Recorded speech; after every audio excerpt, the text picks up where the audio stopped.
हिमालय पे पेड़ हो तो गीत गाएंगी नदियाँ, गीत गाएंगी नदियाँ। पेड़ों पे चिड़िया है तो गीत गाएंगी नदियाँ। माँ की लोरी जैसे होते हैं नदियों के गीत। जय हिमालय, जय भारत। हिमालय लोग यूट्यूब चैनल में आपका स्वागत है और मैं हूं जर्नलिस्ट डॉक्टर हरीश चंद्र लखेड़ा। इस बार मैं नेपाल की एक महान हस्ती के बारे में जानकारी दे रहा हूं, जिन्होंने तिब्बत और चीन में पगोडा शैली की कई इमारतें बनाई और वहां के प्रथम राजवंश के वे वास्तुकार बन गए। चीन के इतिहास में वे आज भी याद किए जाते हैं, परंतु नेपाल में उनके बारे में बहुत कुछ जानकारी नहीं मिलती है। उन्हीं के बारे में आज बताऊंगा, लेकिन जब तक मैं आगे बढ़ूं आपसे अनुरोध है कि इस हिमालय सभ्यता पर केंद्रित इस हिमालय लोग यूट्यूब चैनल को सब्सक्राइब करके नोटिफिकेशन की बेल को भी दबा दीजिए, ताकि आपको समय पर नई वीडियोस की जानकारी मिल जाए। यह महान शख्सियत थे अरानिको, जिन्हें नेपाल में बलबाहु के नाम से भी जाना जाता है। यही भी कहा जाता है कि उनका एक नाम पालुप भी था। चीन में उन्हें अनेक नाम से भी जाना जाता है और कुछ लोग उन्हें अरनिको के नाम से भी संबोधित करते हैं। वर्ष 1244 में जन्मे अरनिक के पिता का नाम लखना, माता का नाम छायाथा था। चीन में उन्होंने 9 शादियां की थी और नेपाल में भी उन्होंने एक शादी पहले की थी। अरनिको का असली नाम बलबाहु था, परंतु चीन के सम्राट ने उन्हें क्वानह्यू, नाइफ और नास्तु की उपाधि दी थी।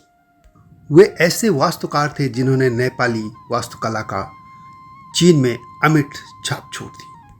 उनका जन्म पाटन में हुआ था और तब काठमांडू घाटी में मल्ल राजाओं का शासन था। तब अभय मल्ल का वहाँ पे शासन था, परंतु जब भीमदेव के शासनकाल में उन्हें तिब्बत में एक स्वर्ण स्तूप बनाने के लिए एक परियोजना के तहत भेजा गया था। वहाँ उन्होंने एक भिक्षु के तौर पे भी दीक्षा ली थी और बाद में युआन राजवंश के संस्थापक सम्राट कुबलई खान के दरबार में काम करने के लिए उन्हें चीन भेजा गया। ये कुबलई खान जो है वो मंगोल जो राजा थे चंगेज खां, उनके पोते थे। वे खुद भी बौद्ध थे।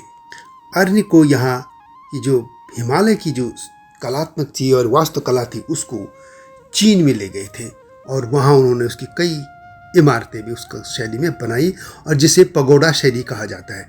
वैसे कहा जाता है कि पगोडा शैली भारत से ही चीन में गई थी। एक बात साफ कर दूं कि यह जो वीडियो बनाई गई है इसके लिए नेपाल के कई बंधुओं ने अनुरोध किया था और इसके बाद जब मैंने इनके बारे में बहुत टटोला खंगाला तो जहाँ भी मुझे सूत्र मिले, जो भी सोर्स मिला, उसमें सब में यही कहा गया था कि जो भी इनके बारे में रिकॉर्ड है, जानकारी है, वे नेपाली इतिहास में अरनिको का कोई रिकॉर्ड नहीं मिलता है। उनके बारे में जो कुछ भी जाना जाता है वह चीन के इतिहास से ही मिलता है। इतिहासकार जो बाबूराम आचार्य हैं, उनका ये मानना था कि अरनिको संभवतः पाटन से हो सकते हैं। उनका जन्म स्थल वह हो सकता है जो कि मूर्तियों और ललित कलाओं के लिए तब प्रसिद्ध क्षेत्र था। ये कहा जाता है कि वे बौद्ध थे, परंतु नेवार समाज में उनका जन्म हुआ था, ये तो तय है।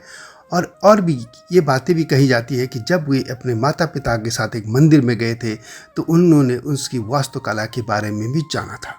और इसके अलावा ये भी है कि वे ज्योतिष के बड़े विद्वान थे। तो इससे यह भी माना जाता है कि वे एक नेपाली और वो भी नेवार समाज के ब्राह्मण हो सकते हैं। और यह कहा जाता है कि जो अरनिको जो हैं वो अभय मल्ल के उत्तराधिकारी जय भीमदेव, जो कि 1255 से 1271 के बीच उनका शासनकाल रहा है, तब वे काठमांडू घाटी में थे। चीनी अभिलेखों में अरनिको के दादा का नाम मिति रहा और दादी का नाम कुंदिला क्यूमी मेई के रूप में दिया गया है। चीनी उच्चारण क्रमशः मित्रा और कुंड लक्ष्मी के लिए है।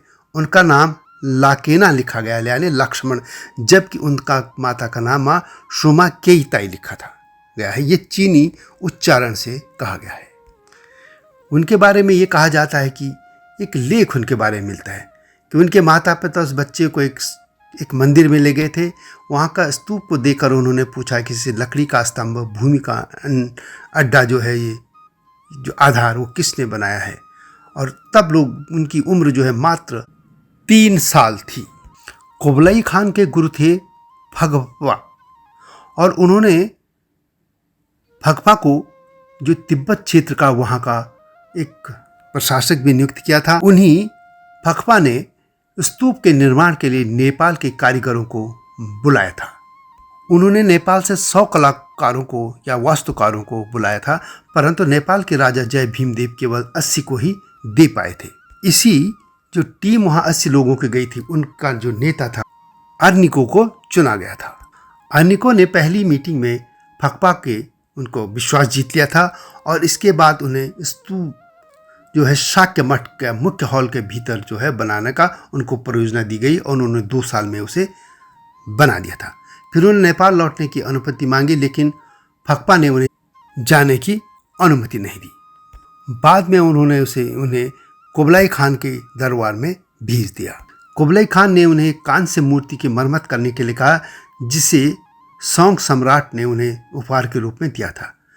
और कहा जाता है कि अर्निको ने उस जो मूर्ति थी उसका जीर्णोद्धार कर दिया था, और मूर्ति इतनी सटीक बनी थी कि चीन के सबसे कुशल कारीगरों ने भी उनके काम की प्रशंसा की थी।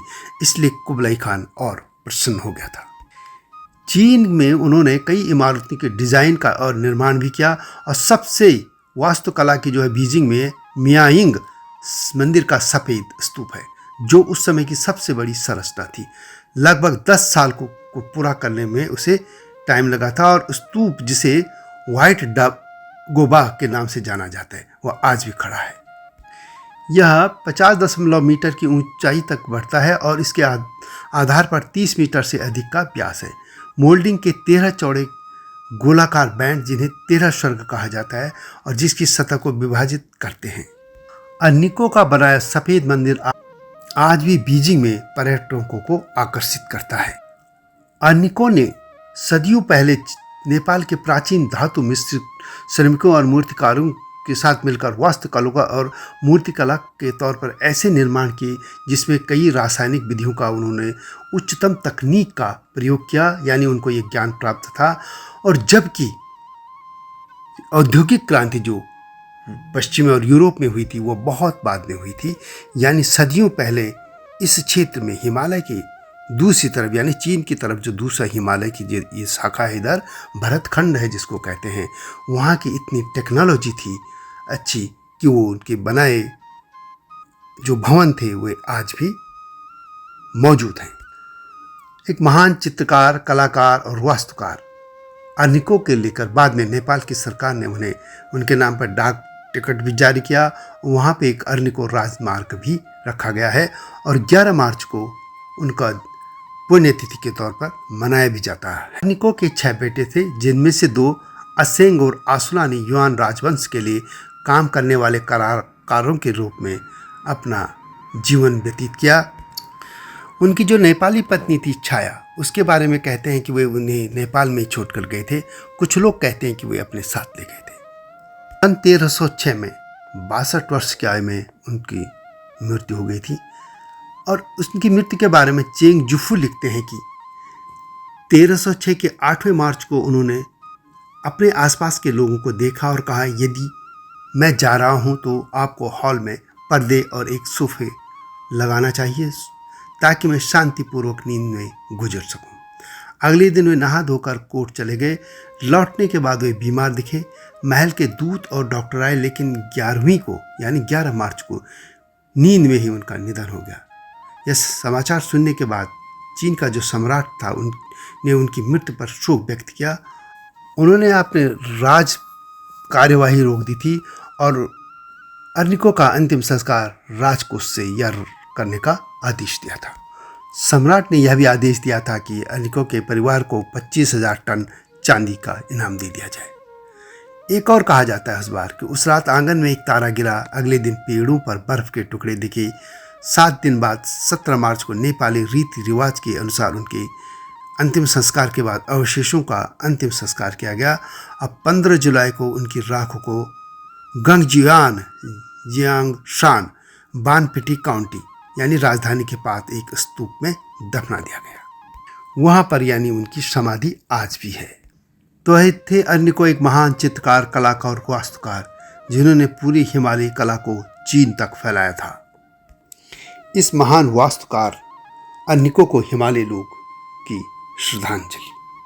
तो ये वीडियो कैसी लगी कमेंट में अवश्य लिखें, और इस तरह की जो महान हस्तियां हैं यदि उन पे आप वीडियो बनवाना चाहते हैं तो मुझे अवश्य लिखें, कमेंट में आप अवश्य लिखें, और यदि जानकारी भी है भी तो वह भी ईमेल में मुझे अवश्य भेजिएगा। यह चैनल हिमालय लोग, हिमालय सभ्यता पर काम कर रहा है और यह मिशन है, और यह मिशन तभी सफल होगा जब आप इस चैनल को सब्सक्राइब करेंगे।